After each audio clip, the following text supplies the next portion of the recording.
Some questions aren't looking for your truth, they're looking for your surrender. They're bait disguised as curiosity, trying to lure out a response that can be used against you. And once you reach a certain age, that bait multiplies.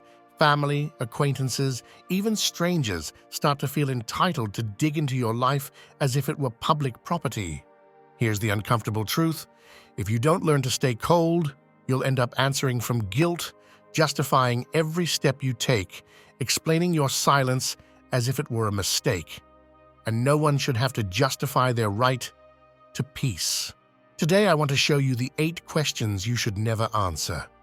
Not because you don't know what to say, but because you deserve to live without having to explain yourself. The final lesson, number 8, might completely change the way you understand your right to remain silent. I'm Gabriel, and this is the Stoic Garden. Stay with me because learning to stay cold isn't about closing your heart, it's about protecting your dignity. Has anyone ever asked you in a pitying tone, "Why are you alone?" As if your relationship status or your silence were some kind of illness. That question, which may seem innocent or compassionate, is often a trap disguised as concern. A subtle way of telling you that your worth is tied to how many people surround you, how many children come to visit, or whether someone is waiting for you in bed. But what happens when you choose to be alone, not out of resignation, but out of self-respect? What happens when solitude stops being a lack and becomes a choice? That's when the question loses all meaning. And what really unsettles others isn't your loneliness, it's your decision to live it with strength. This is the first stop on our journey. Why are you alone? The invisible weight of loaded questions. It's crucial to understand this from the start. Not every question deserves an answer. Some are designed to disempower you, to remind you of what you're supposedly missing, to point out what doesn't align with how others think you should live. This is one of those questions. It's not meant to understand you, it's meant to make you uncomfortable. And if you don't learn to see it for what it is, you'll start doubting choices born from your own clarity. Let me tell you a story. A few years ago, I met a woman named Teresa.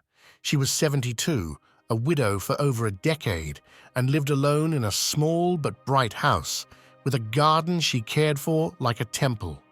Every flower, every plant, every stone had its place. Her routine was simple and peaceful. She'd wake up early, read on the terrace, go for walks, and cook for herself with the kind of dedication most people only give to others. But every time a family member or neighbor came to visit, the first thing they asked was, "Don't you feel lonely here?" At first, she smiled and answered kindly. She said she was fine, that she enjoyed her time, that she had peace. But over time, that question started to weigh on her, not because she doubted her choice, but because it seemed that, to others, her serenity was suspicious. As if being alone at her age were a sign that something was wrong. One day, after many visits and repeated questions, Teresa stopped answering, not out of anger, but with conviction.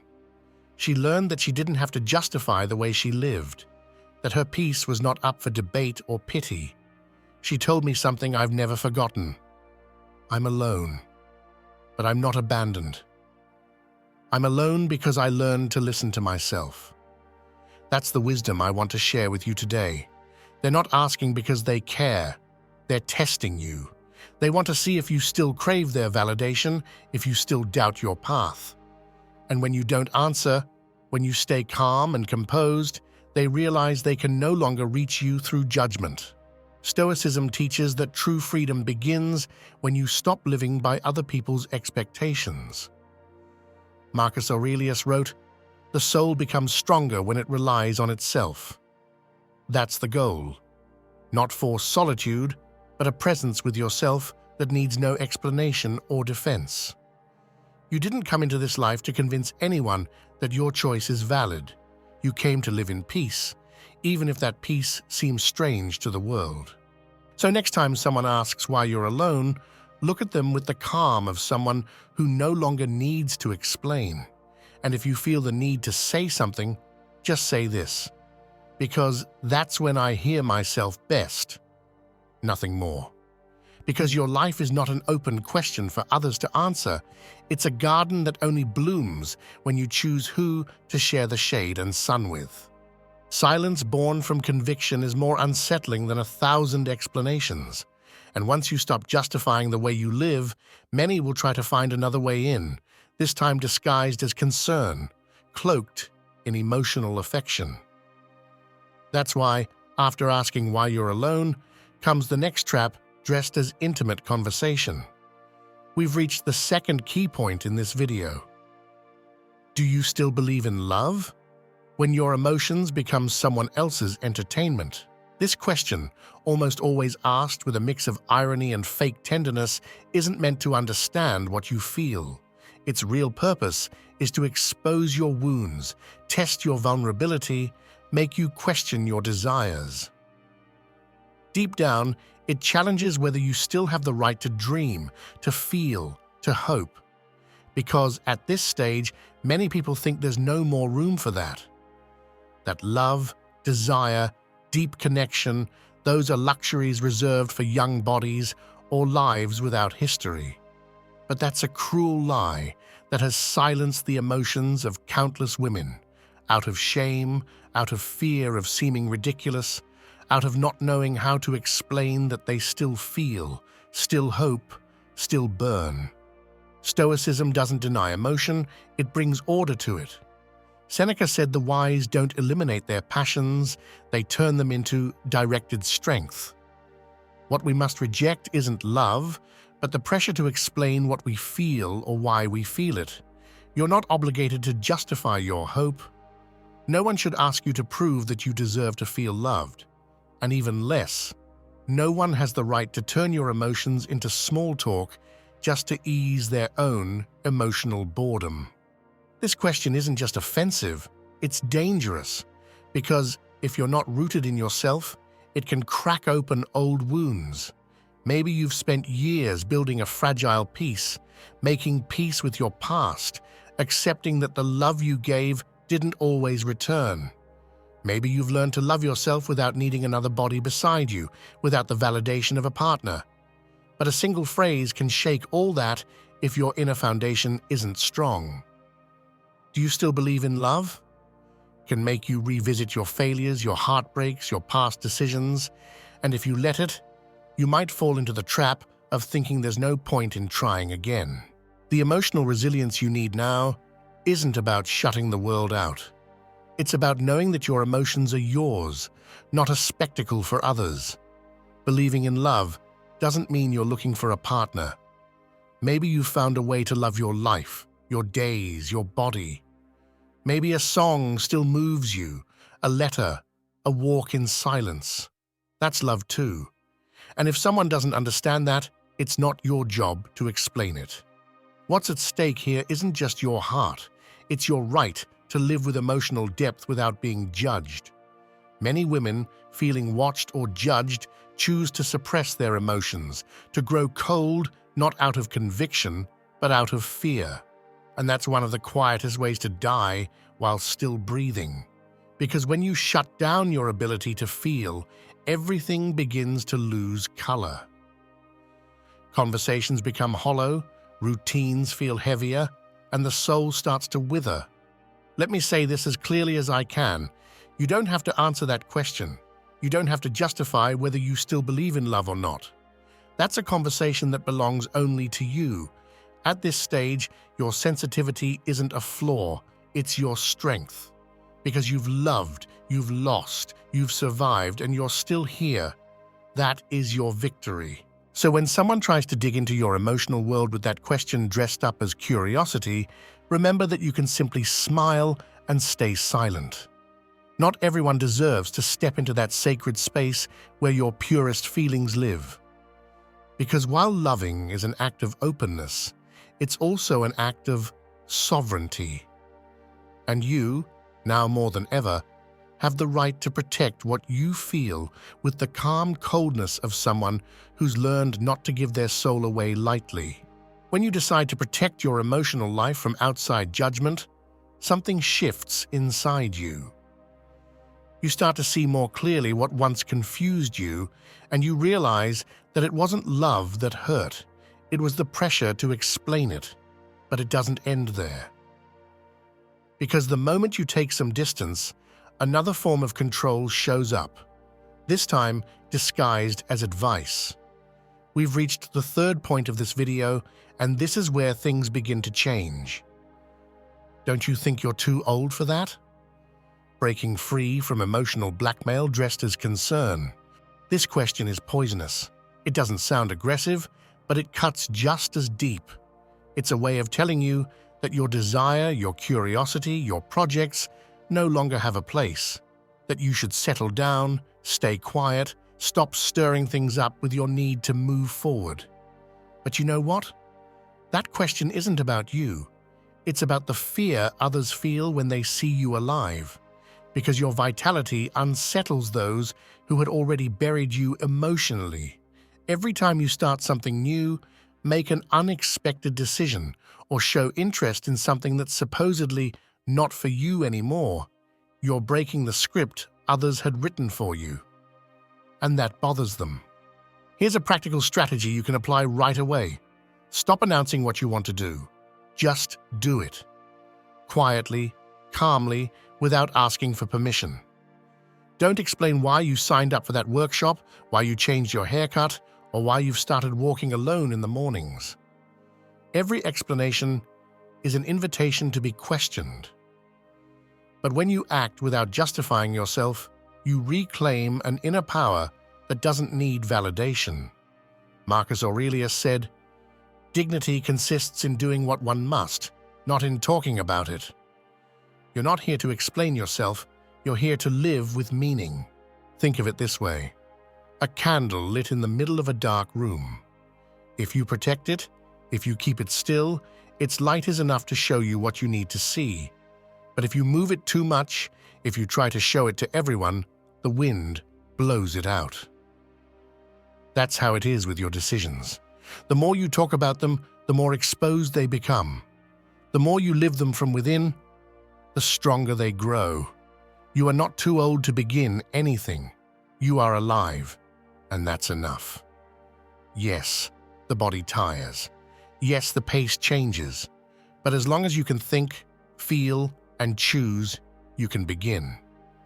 Because the opposite of aging isn't youth, it's stagnation. If this message is resonating with you so far, I invite you to subscribe to the channel and hit the like button. This space is for those who refuse to live on autopilot. Tell me in the comments what country you're listening from and write the phrase, "I refuse to settle." Because there are still important lessons to uncover, and I promise the final one might completely change how you relate to your time, your decisions, and your dignity. Stay with me. What's coming could be decisive. When you stop asking for permission to be who you are, something shifts. The path clears, your vision sharpens, and you start to realize that many of the chains you carried weren't chosen, they were inherited. But the moment you take that step, a new form of control appears. It's subtler, harder to detect, the guilt others plant in you so you'll keep living according to their needs. And they do it with a phrase that seems harmless but carries an emotional sentence. It's time to talk about the fourth point in this video. Why don't you help your children more? Guilt disguised as duty. This is one of the deepest traps for those who have given everything for decades. Because it doesn't appeal to your logic, it appeals to your heart. It implies that your love as a mother or grandmother only counts if it remains endlessly available, without pause, without rest. And that's destructive. It turns affection into obligation and care into emotional enslavement. The mistake isn't in helping, it's in doing so from fear, from guilt, from the need to avoid feeling rejected. When you help to avoid judgment, you're not giving, you're surrendering. You're pouring out your energy to keep a role that's no longer yours to carry alone. This kind of manipulation creeps in quietly. It begins with sweet words, with looks that make you feel indispensable, with hints that your absence is a problem. Little by little, without noticing, you start giving up space, a day of rest, an afternoon of reading, a dream you put on hold. And before you know it, you've rebuilt your life around other people's needs. No matter how many years pass, if you don't wake up, you'll stay trapped in the old belief that your worth depends on what you do for others. But you're no longer in that stage, and what you give now, if it doesn't come from balance, will cost you through exhaustion, resentment, or illness. The consequences are serious, because living from guilt means giving up your autonomy. You become someone who takes care of herself only when there's time left, who listens to herself only when there are no demands, who respects herself only when no one else needs her. It's a slow way to disappear, to become a functional shadow, always available for everyone but yourself. And the hardest part is that those who demand the most are often the first to criticize, because help given without limits is never enough. There will always be more they ask of you, another way to make you feel like you're failing if you put yourself first. Epictetus said that no one can harm your soul without your consent. But that's only true if you learn to say no without fear, if you recognize that your time, your body, and your energy also have value when they're used for you. True love doesn't demand constant sacrifice. It understands that taking care of yourself is also a way to care for the relationship. And the most spiritual thing you can do at this stage is not to give everything, but to discern when to give, how to give, and to whom. So the next time someone implies you're not helping enough, ask yourself, is what they're asking coming from love or from habit? Does what I give build me up or wear me down? And if the answer doesn't bring you peace, then you already know the way forward, because you weren't born to beg for respect in your own family. You came to close this chapter of life with clarity, dignity, and the courage not to be manipulated by those who think your love isn't allowed to rest. Guilt wears the mask of duty, and duty becomes a prison when it's no longer driven by will, but by fear. But even if you manage to see through that trap and start setting boundaries, the pressure doesn't go away. It transforms. It takes a new shape, one that looks like sincere concern, a question that sounds innocent but carries another kind of judgment. We've reached the 5th point in this video. Wouldn't you like to have more company? Loneliness, pressure, and the trap of appearances. This question is insidious because it taps into one of the deepest fears you may feel at this stage, being alone. But it doesn't come from empathy. It carries the implication that something is wrong with you, as if companionship were a form of validation and solitude a punishment. Living under that fear, disguised as need, leads you to accept empty relationships, forced conversations, connections based on habit or social pressure. And that not only deepens your frustration, it erodes your dignity because you start settling, being with anyone, just to avoid being alone. But being poorly accompanied is worse than being alone, because it drains you, it pollutes your energy. It makes you doubt yourself every time you smile without meaning it, or pretend not to be hurt by something that already stings. Living under that pressure turns you into an actress in your own life. You greet when you don't want to, stay silent when you should speak, say yes when you long to walk away. All because you fear being seen as bitter, distant, or too demanding. But that role you've been given, it's no longer yours to play. You don't have to smile to be liked. You don't have to be available to keep others balanced. Because every time you give up your space out of fear of being alone, you drift further away from yourself. And when that happens, sadness stops being a passing feeling. It becomes a habit. Breaking that pattern isn't easy. You won't do it overnight or with empty phrases. But you can start with one necessary truth. Your worth does not depend on how many people are around you, it depends on how much peace you can hold in your own company. Being alone is not a failure. It's a chance to come back to yourself, to listen without noise, to rediscover who you are when no one's asking you to play a role. And when you learn to hold that space without guilt, you start attracting cleaner, more honest, more balanced relationships.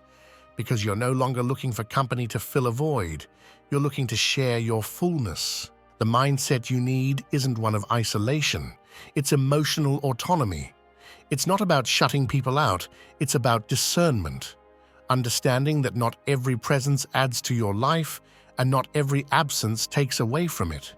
That you can love without depending.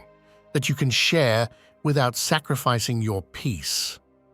Seneca said, "Solitude isn't about not having anyone near, it's about not being able to be with yourself." So the real challenge isn't finding company, it's learning to be your own best company. And from that place, if someone comes along, it will be a meeting, not a need. Because at this stage, your time is sacred, and it's not meant to be filled by habit, it's meant to be shared with intention. A life built around the need to please ends up empty, even if it's filled with obligations. And sooner or later, you pay the price. When you accept any kind of company just to avoid being alone, the cost is always your peace. But there's an even deeper, more cunning trap that hides behind practical advice and warnings disguised as love. It's the sixth point in this video. Why would you want to learn that at your age? Contempt disguised as practical logic. Picture this. You're sitting at a table and everything that once defined your active life is gone. The kids no longer need you, work is behind you, repetitive tasks have lost their meaning. All that's left is routine, the TV buzzing in the background, and the same old conversations. And in that space, a desire appears. Maybe you want to learn something new, start a small project, dive into a topic that's always intrigued you. But then that voice shows up, either from someone else or from within, asking in a condescending tone, "Why?" And that's where many people stop. Not because they can't, but because they've been conditioned to believe they shouldn't. That question is poisonous. It doesn't attack your ability, it attacks your right. As if life stops being meaningful once you're no longer producing or performing visible roles. And the worst part? If you're not careful, that idea settles in like truth. You start to doubt yourself, to feel like any desire is silly, any curiosity a waste of time. But what's at stake here isn't a course, a book, or a skill. It's your connection to the present, your ability to still feel alive on the inside. When you accept that you no longer have the right to learn, you begin to die slowly. Not because of age, but because of resignation. The mind dims, energy stalls, the days start to blur together. That's when frustration sets in, the sleepless nights, the feeling that nothing makes sense. Not because there's no meaning, but because you stopped looking for it. And the most painful part? This internal death often wears a smile because you've been taught to be content, that you had your time, that now you're supposed to observe, not move. That's violence disguised as prudence, and if you don't confront it, it will pull you under. The only way out is to reclaim your right to begin again. You don't need grand goals or spectacular results. You just need something that sparks your interest, that pulls you out of inertia, that reminds you your soul still hungers. Marcus Aurelius once wrote, "If something is possible for a human being, then it's possible for you." That statement has no expiration date. Maturity is not where everything ends. It's where you get to choose again what truly matters to you. So the next time you hear that phrase, even if it comes from inside, pause and answer clearly. Because I want to. Because it brings me joy. Because I'm still alive. You don't need any other reason. Because if you let someone else's scorn shape your path, You'll end up just surviving a life that no longer feels like yours. And you didn't come to this stage to be a spectator. You came to bloom, even if no one else expects it. Learning something new at your age isn't a whim. It's emotional survival. Because if you don't keep your mind alive, life becomes a hollow repetition of days that leave no trace. But even if you manage to break that cycle and allow yourself to grow, a harder question will come. More personal, more loaded with control. What if you get sick? Who's going to take care of you? We've reached the 7th point in this video. Fear as a tool of emotional control. This question isn't about prevention or helping you plan. It's about planting doubt. It's meant to pull you back into dependence, to make you retreat, to make you feel like you can't make it on your own. But it never says that directly. It hides behind concern. It's framed as a warning. But what it really says is this: go back to the mold. Don't take risks. Stay where you can be controlled. And the hardest part? That voice often comes from those closest to you. Children, siblings, people who say they love you but can't tolerate your independence because your freedom exposes their own cowardice. Stop for a moment and think about this. How many decisions have you put off because of that fear? How many times have you stayed in a relationship, in a house, in a routine, because you were afraid of ending up alone, sick, or helpless? That fear isn't yours. You've heard it so many times, you made it yours, but it didn't start with you. It was born in a culture that punishes aging, that sees a fragile body as a burden, that equates illness with dependence and dependence with weakness. And if you don't wake up, you'll spend your life trying to prevent something that may never happen while giving up everything you could be building today. Seneca wrote, "Misfortune that has not yet come already enslaves us if we fear it too much." That's the point. What binds you isn't illness, it's the fear of it. And when you make decisions based on that fear, you're not protecting yourself, you're abandoning yourself. Because you're choosing based on what might happen, not on what you truly need right now. And that way of living wears you down.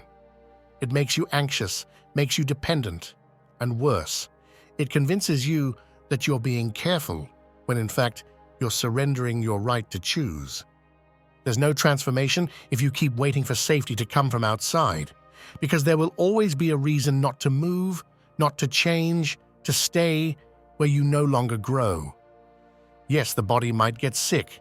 That's part of life. But the soul only gets sick when you give up being yourself out of fear of being left without help. And that's a choice you can change, not with grand gestures, but with clarity. If the day comes when you need support, you'll face it then. But don't live today as if you're already a burden. That's not caution. It's premature surrender. This is the moment to face the truth, unfiltered. No one's going to give you permission to live the life you deserve.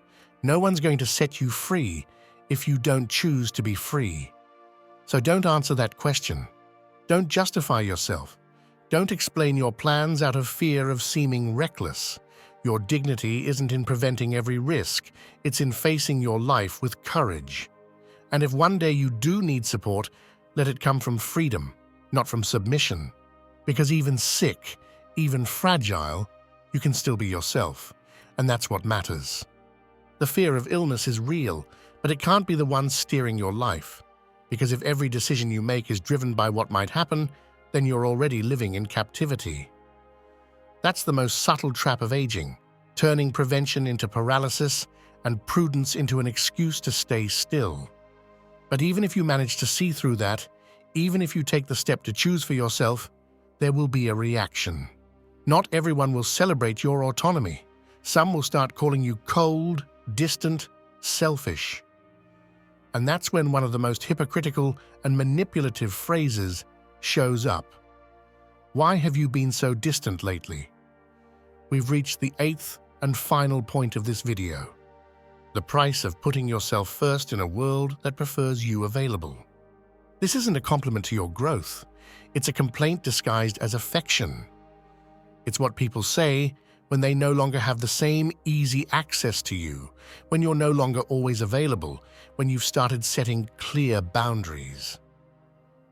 Because here's the truth, your presence has always been convenient for many.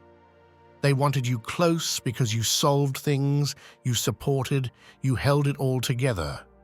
But now that you've chosen to care for yourself, your absence feels like betrayal, not because of who you are, but because of what you've stopped being for them. And if you're not grounded, guilt can creep in. You might start doubting yourself. You might go back just to avoid feeling like you're being too harsh. But there's one immediate action you can take, simple and powerful. Stay silent. Don't explain your distance. Don't justify your need for space. Let everyone manage their emotions however they need to, because you are not responsible for the discomfort caused by your decision to prioritize yourself. And that's what you must remind yourself of every day. Your life is not a permanent service. You are not obligated to be available in order to keep others emotionally stable. If your distance makes people uncomfortable, it means your closeness was being used, not valued. That truth may hurt, but it also frees you. To hold on to this shift, you need to adopt a mindset of emotional sovereignty, not empty rebellion, mature presence. Understand that your time, your attention, your energy are finite resources. And giving endlessly just because you've done it before only guarantees more exhaustion. Don't expect to be understood. Don't even look for approval. Do it because you know you can no longer keep dissolving yourself to sustain relationships that only exist if you're always available. And if that breaks some bonds, let them break. Because a clear conflict is better than a quiet surrender that slowly drains the life out of you. Accept this without flinching. The price of putting yourself first will be other people's judgment, but the price of not doing it will be your burnout, your frustration, your life emptied of you.